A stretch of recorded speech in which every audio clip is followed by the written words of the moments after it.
ব্রিজটা আজকে অনেক দিন যাবৎ নষ্ট ভেঙে গেল। তারপর এইটা কয়দিন পরে পরে কী করে না করে কালভার্ট দেয়। এর আগে একবার করা হয়েছিল, এটা ভেঙে গেছে, তারপর আবার করলো। এখানে লক্ষ লক্ষ টাকা খরচা হচ্ছে, কিন্তু আমাদের এই ব্রিজটা যদি ঠিক হতো তাহলে আমরা মনে করতাম আমাদের খুব উপকার হতো।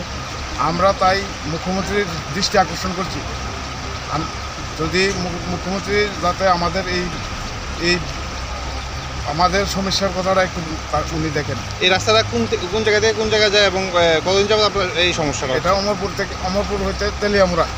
এই সরাটার নাম কি? সোনাইছড়া। এই ব্রিজটা কতদিন যাবত বিকল্প হয়ে পড়েছে?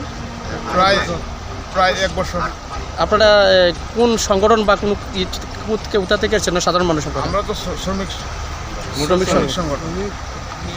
তো আপনারা এই সংগঠন থেকে মানে ঊর্ধ্বতন কর্তৃপক্ষ যারা পিডব্লিউডি যারা দায়িত্বে আছে তাদের কাছে কোনোদিন আপনারা এই ব্রিজ সম্পর্কে গিয়েছেন? আপনারা গিয়েছি। কী বলেছে ওরা? বলেছে ওরা এটা কি টেন্ডার হবে কি বলে ওরা, আমরা বুঝতে পারি না।